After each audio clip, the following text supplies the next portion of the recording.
welcome to Energy Top Up. It is your resilience-based intervention session to boost you up for the week. And this week we are looking at communication. Now, whether that communication and the connection you're trying to make is just trying to assert yourself professionally or personally, or perhaps you're trying to ask for help in the same areas, or maybe you're just trying to start a conversation, we have got tons of tips for you. I'm chartered psychologist Dr Audrey Tang, and with me is award-winning parent and family coach, the lovely Sharon Lawton. Oh, hi everybody, and welcome back this week. Now, this week is all about improving our interactions with other people. So maybe you consider yourself as a more reserved type of person, or maybe people label you as shy. Maybe as a child, or maybe even now if you are a child who's watching, you maybe didn't put your hand up in class to answer a question and then wish you had have done because you knew that answer all along. Well, today is all about helping you find your voice, and we've got lots of tips and lots of strategies to help you feel heard. Isn't that right, Audrey? Absolutely right. And to kick you off with a warm-up, we are actually going to talk about listening, because we tend to listen in order to speak. And that can be quite problematic if we're trying to have an in-depth conversation. So that's our warm-up for today. Listening can take place in 4 different levels. And it's drawn out here like a pyramid because it shows you how much information you take in at each of those levels. So the first level is hearing.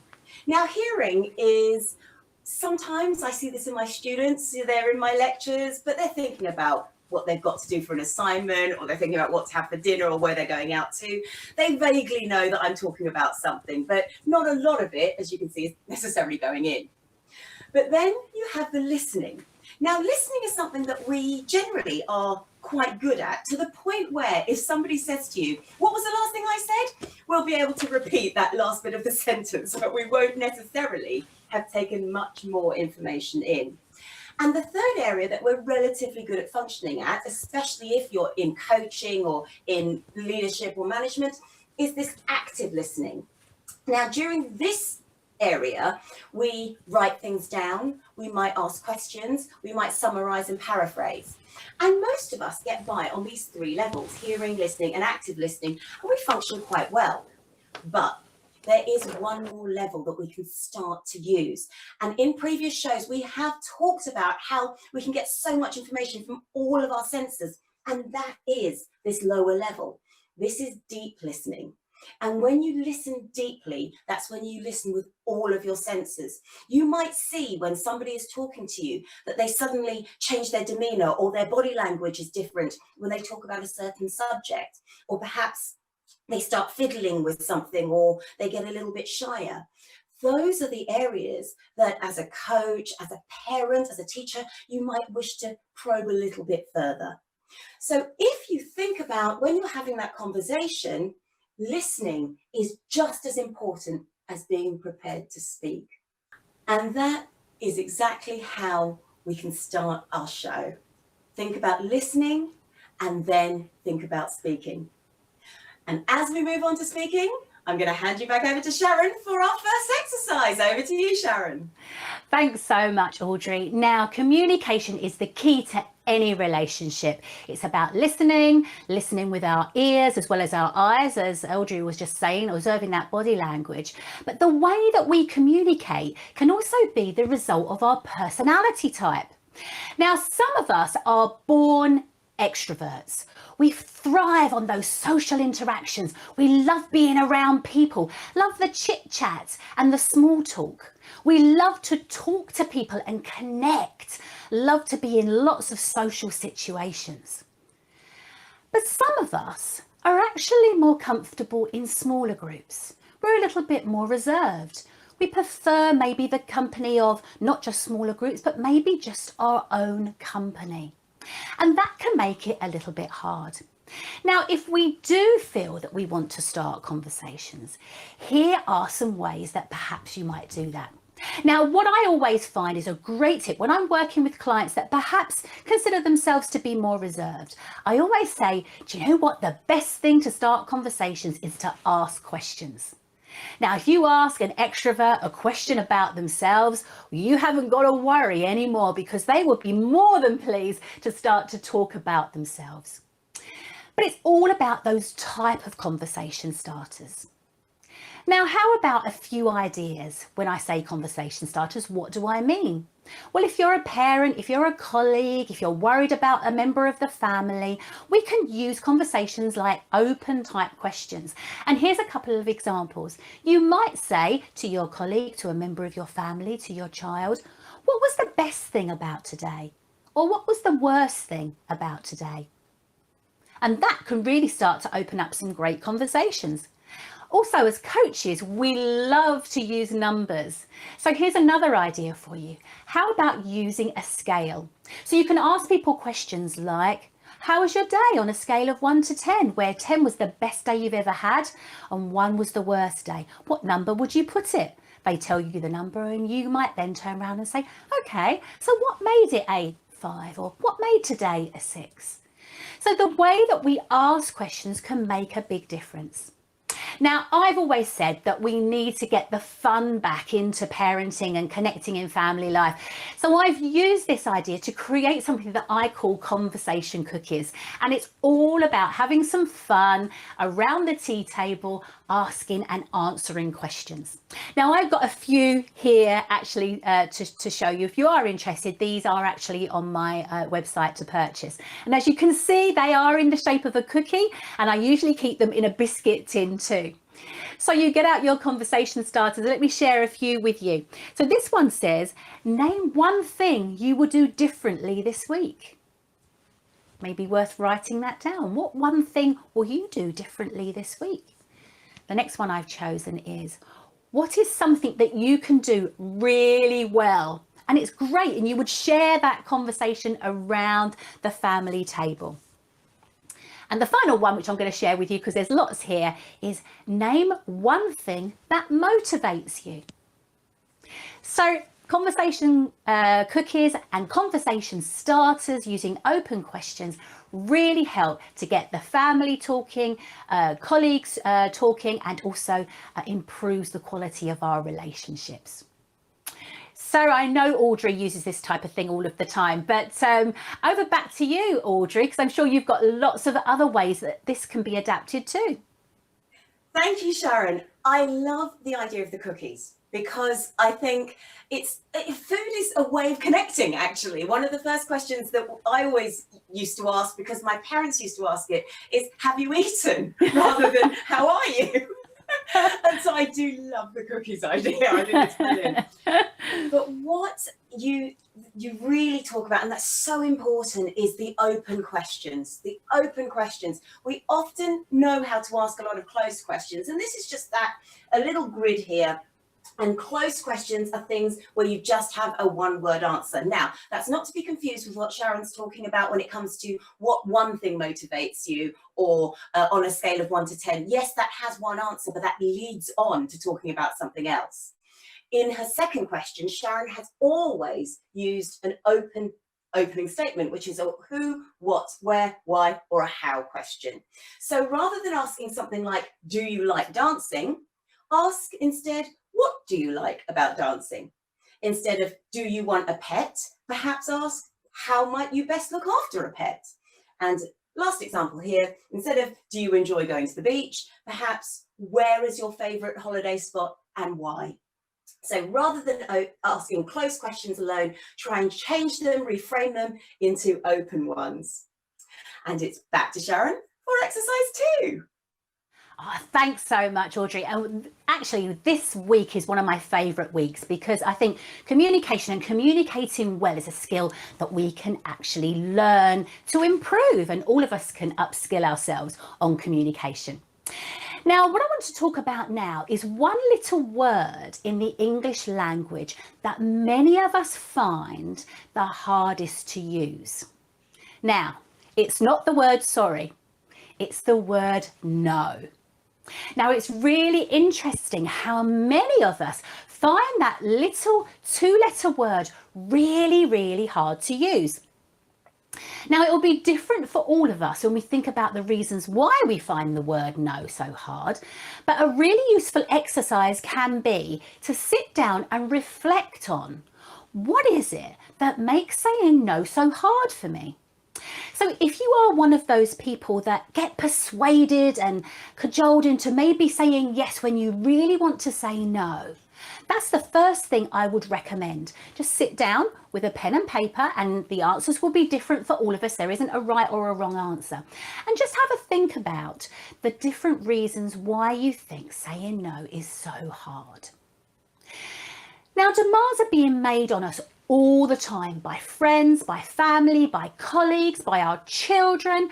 And maybe one of the reasons why we find it so hard to say no is perhaps we don't want to appear rude. Perhaps we feel obligated to say yes. Or perhaps we have a driving need to be liked, and saying no somewhere, we have a belief system running that we think if we say no, somebody won't like us. But as I said before, saying no is a skill, and it's a skill that we can learn. And so what's quite useful is to have a think about that, and also think about, if you really wanted somebody to do something for you, who would you ask? Would you ask somebody who occasionally said no? Or would you ask the person who always says yes? Now, it's an interesting question, isn't it? Because even without thinking about it, thinking about that sort of psychology of behaviour, we're more likely just to ask somebody who always says yes. Makes sense. Now, saying no is all connected to something that we've been speaking about through the whole of our series so far, and that's our personal power. Now, remember, personal power isn't about physical strength, it's our emotional strength to get our needs met and make choices in our lives. And when we remember that we have personal power, we can remember that we have the power to choose how we respond. And that's really important. So here are my top tips for thinking about saying no. Firstly, remember you have the right to say no. That is your right. Remember also that you're refusing the request. You're not refusing the person. So it's not personal to that person. Now, one thing that really helps me is to get myself to check in and really notice your gut reaction when somebody asks you to do something, because your feelings never lie. So if it doesn't feel right, the chances are you should be saying no. And then ask yourself, do I really want to say yes to this thing? Do I have the capacity to do this thing? What will be the impact of my decision? The consequences of saying yes or saying no. This one I love. Decide whether you want to say no. And if you do, make sure you use no in your answer, and please don't use long-winded excuses, because when you use a long-winded excuse, that doesn't come across assertive at all, and often that can make very persuasive people find a way in to persuade you to change your mind. And the last one is what I call ABC of learning anything new. We learn our ABCs. But remember, always be consistent. If you say no, make sure you stick to it, because what you do if you change your mind when someone's badgered you 4 or 5 or 6 times saying, oh, please, actually, you really would help me out. It's only just this once.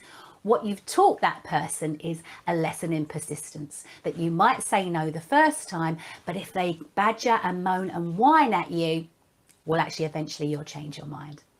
So have a think about that. Remember, first of all, ask yourself the reasons why you're finding it hard, and then go through those top tips and ask yourselves those questions back earlier on in this section of the show. Give that a try. I'd love to hear how you get on. So please share in the comments. If you do struggle with saying no, give those tips a try and see how you get on. Okay, back to you, Audrey.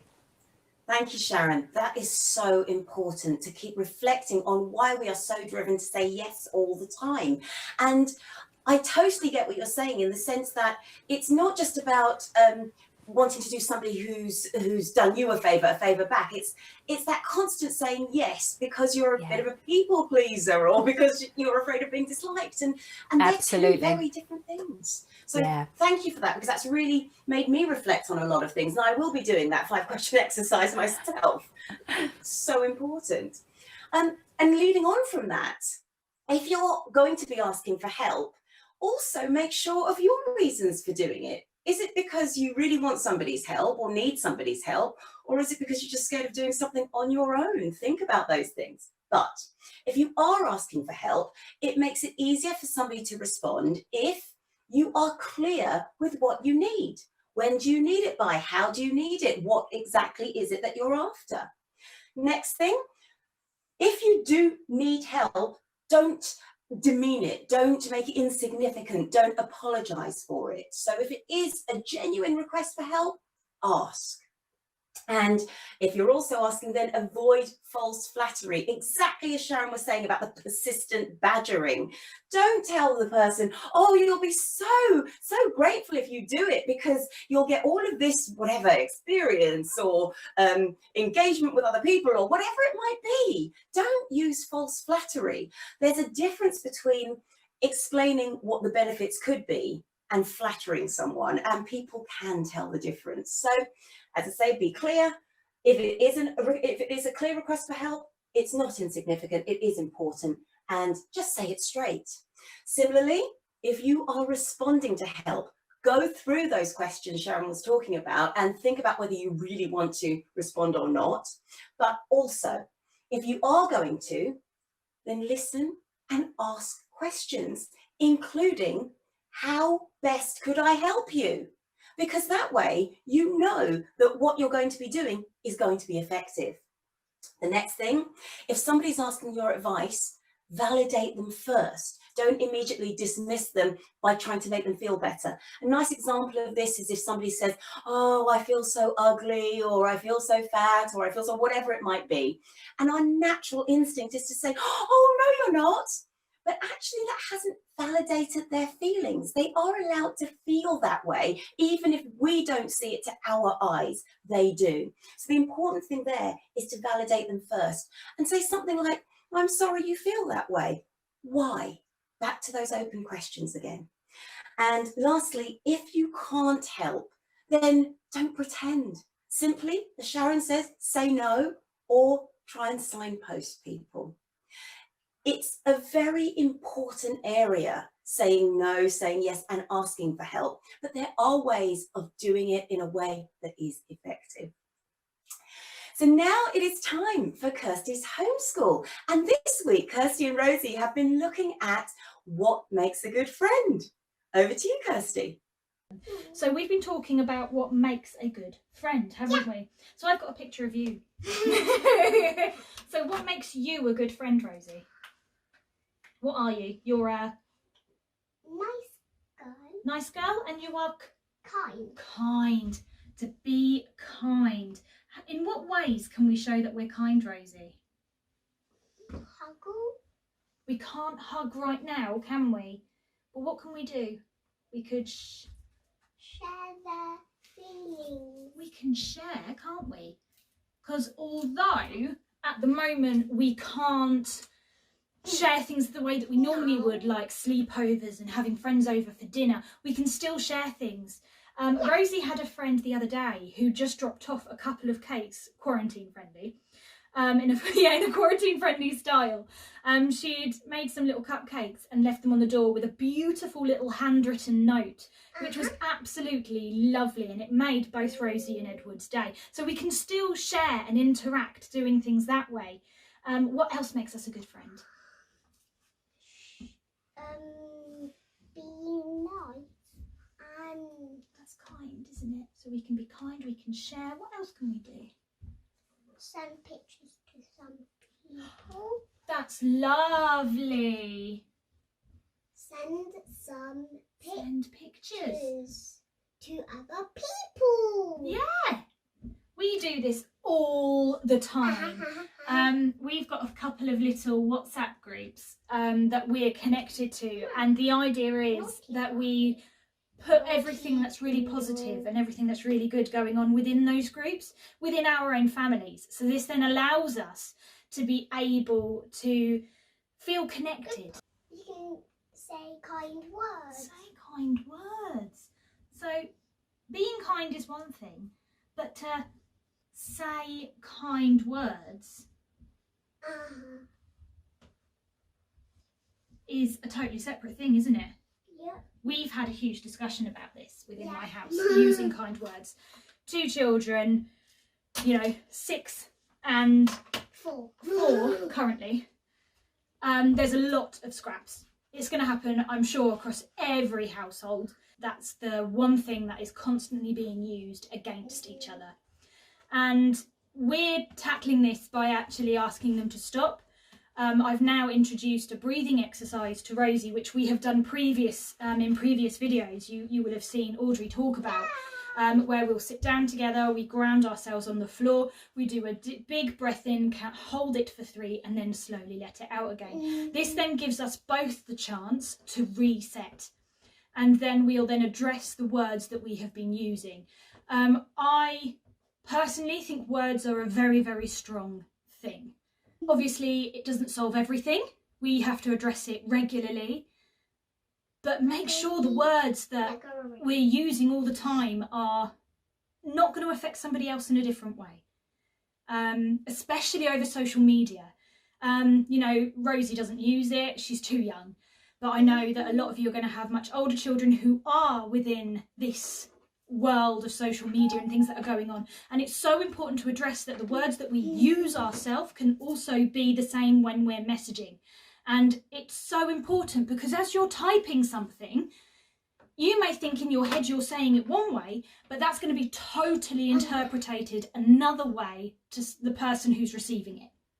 Sometimes if you're really close to that person, it'll come through and you'll go, oh, cheeky, and that's the way that it's intended. Other people might read it and go, actually, that's really hurtful.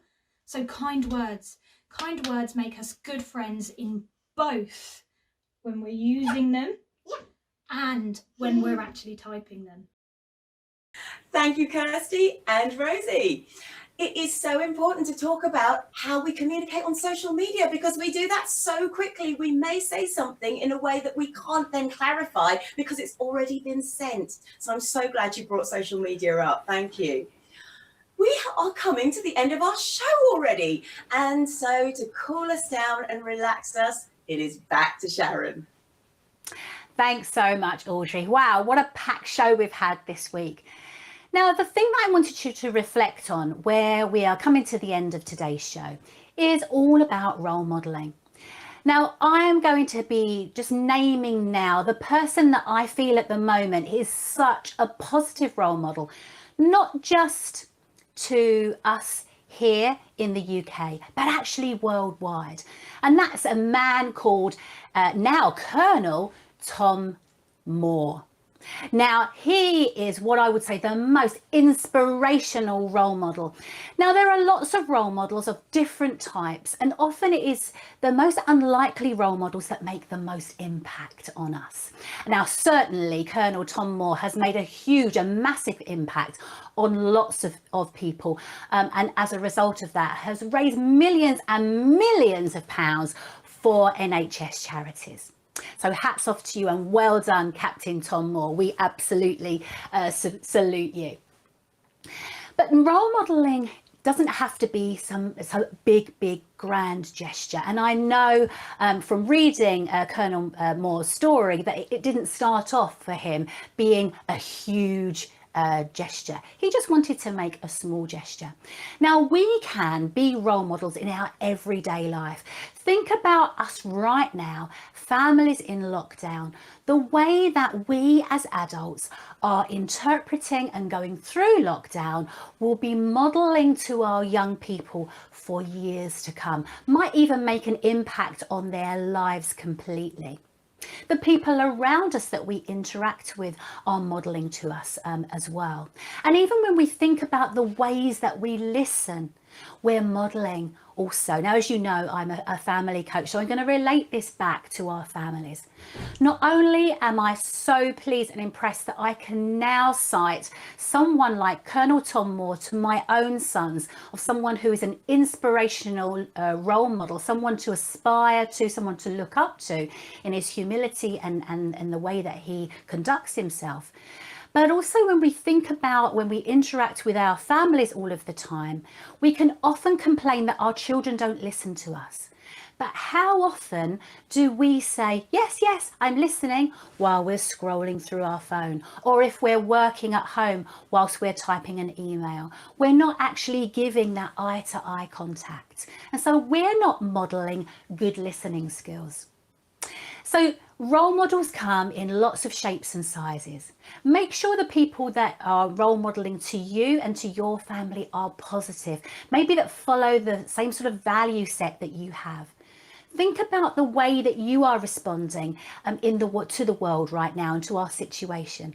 Are you modeling a way of building resilience, or are you modeling fear? It's really interesting when we reflect back, because we often tell our children to do one thing and we're doing something completely different.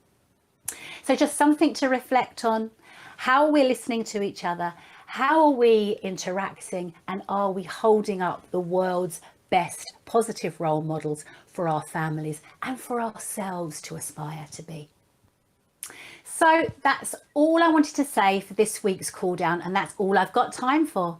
So I'm going to hand back to Audrey now, and I look forward to spending some time with you next week. Bye for now. Thank you, Sharon. Really important points there to reflect on. And finally, we move on to Reverend Mandy Mariott of the Dustin Parish, who will be giving us her thought for the week, focusing on why it's so important to reach out and make that connection. And through that, we often really appreciate how wonderful life can be. Have a lovely week. And that's it from Sharon and myself for this week. Bye for now. Bye. Hello again. I've been wondering about these times of lockdown. Is it a time where we are beginning to reevaluate our lives, discovering what is really important to us, working out what's important and what is less so? What is coming across to me in these times of lockdown is the fact that people really matter. Not things, but people. Our relationship with family, friends, colleagues, neighbours. That's what really matters. That's what really counts. Look at the ways in which people have reached out beyond their homes to help others, be it through financial giving to a charity, or helping others with fetching a bit of shopping, or doing other helpful things. You know, scientists have discovered that to be happier and healthier, we should spend more time helping other people. Giving of ourselves to others actually makes us feel good, knowing that we're helping another human being. Well, you know, I think the church has been saying the same thing for over 2,000 years. Jesus himself said, "Love your neighbour." And what does that actually look like for you? What does loving your neighbour actually mean? How can you reach out and help a fellow human being? After all, we only have this one life. Well, today I would like to share with you a piece that really comes from the heart. It was written by a lady after she was told that she had a terminal illness. And I pray that you will be blessed by her words. It's called If I Had My Life to Live Over.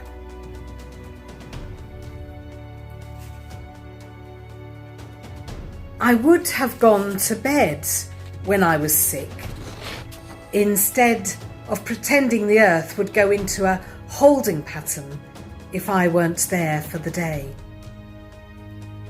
I would have burned the pink candle, sculpted like a rose, before it melted in storage. I would have talked less and listened more. I would have invited friends over to dinner, even if the carpet was stained or the sofa faded. I would have eaten popcorn in the good living room and worried less about the dirt when someone wanted to light a fire in the fireplace. I would have taken time to listen to my grandfather ramble about his youth.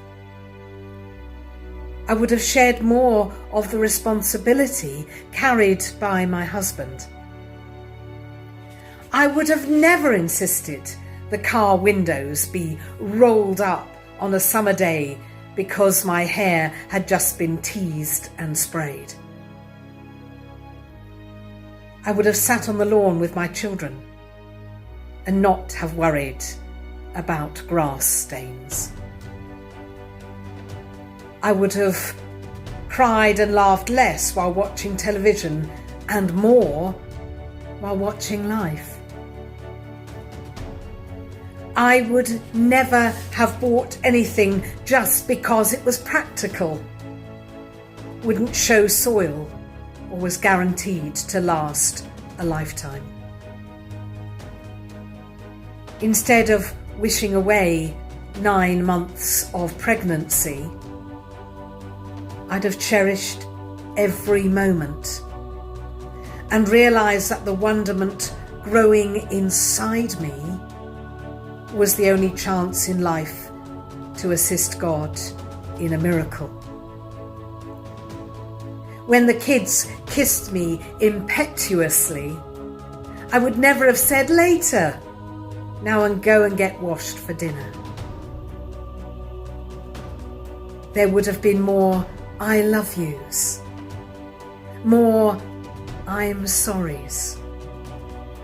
But mostly, given another shot at life, I would seize every minute, look at it and really see it, live it, and never give it back. Stop sweating the small stuff. Don't worry about who doesn't like you, who has more, or who's doing what. Instead, let's cherish the relationships we have with those who love us. Let's think about what God has blessed us with and what we are doing every day to promote ourselves mentally, physically, emotionally, spiritually. Life is just too short to let it pass you by. We have only this one shot at this, and then it's gone. I hope you all have a blessed day. Well, I think those are very wise words in these times. See you again soon.